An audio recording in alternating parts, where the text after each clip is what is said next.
আমি যদি ভাবি যে আমি বাবা মাকে ছেড়ে থাকতে পারবো না, তাহলে কিন্তু মুশকিল আছে। আরেকটা হচ্ছে বাবা মায়ের সঙ্গে ক্লিয়ারলি পরিষ্কার করে বোঝাতে হবে তুমি কি চাও। আমার মনে হয় ওরা বোঝে, একটু নিজেদেরকে বোঝাতে হবে সাহস করে, ক্লিয়ার করে নিতে হবে হয় আমার চাওয়াটা নয় বাবা মায়ের চাওয়াটা। তো যদি আমার চাওয়াটাকে আমি প্রায়োরিটি দিই, তাহলে আমার মনে হয় ওদেরকে ক্লিয়ারলি বলা উচিত, ওরা বুঝবে। নিজের লাইফের কন্ট্রোল নিজের থাকা উচিত, লাটাইটা নিজের কাছে রাখা উচিত। অ্যাকচুয়ালি যখন যেটুকু দরকার হবে সেটুকু শুধু ছাড়বে, না তো দরকার নেই।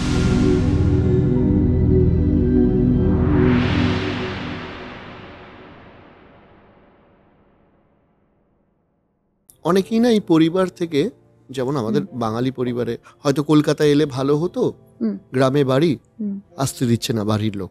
তো এই যারা সেলফ সাফিসিয়েন্ট হতে চাইছে তাদের জন্য যদি কয়েকটা লাইন যেটা মোটিভেটেড করবে তাদেরকে।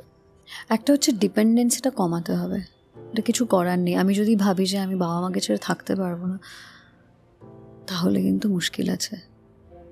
কারণ আমার বাড়ি যদি দূরে হয়, দূর থেকে কিন্তু আমি বলছি না করা যায় না। ইমন তো লিলুয়া থেকে এখনো করে, যাতে আমি জানি না এখন করে কিনা, বাট কয়েকদিন আগে অব্দিও করতো যখন ন্যাশনাল অ্যাওয়ার্ড পায়। এখন চলে এসছে, বাট যখন ন্যাশনাল অ্যাওয়ার্ড পেলো তখনও বোধহয় লিলুয়াতেই থাকে, ওখান থেকে যাতায়াত করেছে। আমিও বহু বছর বেশ দূরে থাকতাম, ইভেন এখনও আমি টলিগঞ্জ এরিয়া থেকে একটু দূরে থাকি। করা যায় না তা নয়, কিন্তু যাদের একটু দূরে বলছো, ধরো বীরভূমে থাকে, তাদের পক্ষে ডেলি কলকাতায় আসা শ্যুট করা পসিবল নয়, এখানে থাকতে হবে। আমার মনে হয় দুটো জিনিস, একটা ওই যে ডিপেন্ডেন্সি কমাতে হবে।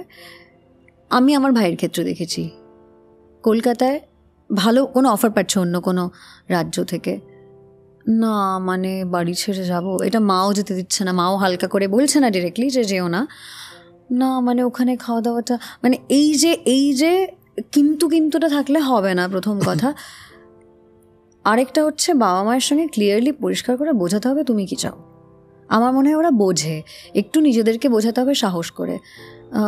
যদি সেটা হয় তাহলে খুব ভালো, নইলে আমার মতন ব্যাপার। বহুদিন লড়াই চলেছে, কেন ফিরছো না। মানে আমার মনে আছে আমি যখন প্রজাপতি বিস্কুট হয়ে গেছে, গুপ্তধন করছি, সোয়েটার শুটিং করে এসেছি, তখন আমাকে বলছে হ্যাঁ তাহলে কোর্টের ব্যাপারটা কি হলো। মানে আমি তখন ভাবছি না কিন্তু ফেরত যাব ওই প্রফেশনে। হ্যাঁ, একটা ইন্টারেস্ট তৈরি হয়েছে, লোকে চিনছে, ভাল লাগছে আমার এটা করতে।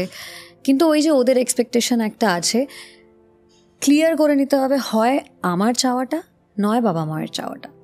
সো যদি আমার চাওয়াটাকে আমি প্রায়োরিটাইজ করি, তাহলে আমার মনে হয় ওদেরকে ক্লিয়ারলি বলা উচিত, ওরা বুঝবে।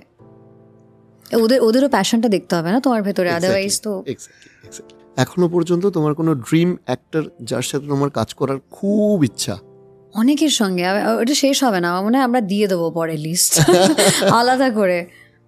আমার আলিয়া ভট্টকে খুব ভালো লাগে অ্যাকচুয়ালি, মানে ডিয়ার জিন্দেগি দেখার পর, বা যে কোনো রাজি খুব ছোট ছোট জিনিস করে যেগুলো রিলেট করা যায়। আমার রণবীর কাপুরকে খুব ভালো লাগে, কারণ মনে হয় ভীষণ আপডেটেড একজন অ্যাক্টর, এখনকার এজের একটা, মানে এই সময়কার। আগে কিও তো একটু লাউড, ইন্ডিয়ান সিনেমা একটুখানি লাউড ছিল, কারণ আমরা নিজেরা লাউড একটু। ওই যে শুধু চোখ দিয়ে যেটা করে ভাল লাগে, সেটা ওটাই অ্যাক্টিং। কারণ আমরা সবাই হলিউড ফলো করি, রাইট? হলিউডে দেখবে সবাই খুব কম মিনিমালিস্ট আর কি অ্যাক্টিং করে, তো ওটা আমার ভাল লাগে। তো আমরা যদি এরকম করতে পারি। ফিউচারে বলা হচ্ছে যে বিভিন্ন বিজনেস সামিটেও এগুলো আমরা শুনছি যে ওটিটির দর্শক সংখ্যা ক্রমশ বাড়বে। তাহলে এই আবার অনেক সিনেমাও ওটিটিতে এখন চলে যাচ্ছে। তাহলে তুমি কাজ করতে গিয়ে, আমরা দর্শক হিসাবে তো ডিফারেন্সটা দেখতে পাই, কিন্তু আসল যারা কাজ করছে ওটিটির কাজ আর সিনেমার কাজের মধ্যে ফারাক কি আছে? অ্যাক্টরদের কাছে ফারাক কিছু নেই, কারণ অ্যাক্টররা তো অ্যাক্টিং করছে, সেই সিনেমার জন্য এরকম অ্যাক্টিং করবো, ওটিটির জন্য এরকম অ্যাক্টিং করবো, এই কোয়ালিটির অ্যাক্টিং সিনেমায় দেবো, এই কোয়ালিটির অ্যাক্টিং ওটিতে দেবো, ওরকম করে না। শিডিউলের তফাৎ, বা যেমন ধরো টিভিটা অনেক হেক্টিক, অ্যাকচুয়ালি ওটিটিতে ইজি শিডিউলটা, আমাদের এখানে 14 ঘন্টা কাজ হয়, সিনেমাতে হয় না। সিনেমাতে বেশিও হয় কখনো কখনো। আচ্ছা, তো ব্যাপারটা শিডিউলের নয়, সিনেমাও তো করা ডিফিকাল্ট হয়ে গেছে না। 15 দিনে সিনেমা হচ্ছে, 12 দিনে সিনেমা হচ্ছে, ওটিটিও ওরকমই হচ্ছে। দেখো ব্যাপারটা না ওটিটি সিনেমা নয়, ওভারঅল কাজটা একটু চাপের হয়ে গেছে, বাজেট কমেছে।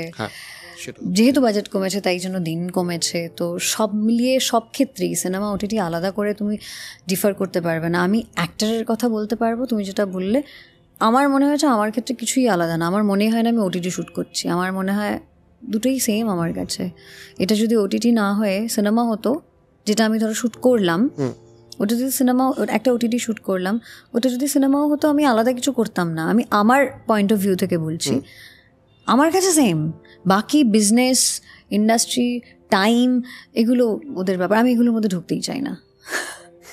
তোমার জীবন সম্পর্কে যা ফিল হয়েছে, নিজে এতগুলো বছর নিজেকে প্রতিষ্ঠিত করে, দু চারটে একটু লাইন বলো, কি বুঝলে লাইফটা নিয়ে?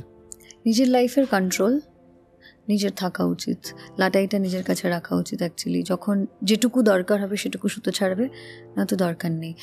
আর নিজের জন্য ওই যে ডিপেন্ডেন্সি কথাটা বললাম না, বারবার ঘুরে আসছে, নিজের ওপর ডিপেন্ড করা উচিত, নিজের, অন্য কারো ওপর নয়। আর খানিকটা ইমোশনাল কম হতে হবে। সেটা যদি করা যায় তাহলে তুমি অর্ধেকটা অ্যাচিভ করে ফেলেছো।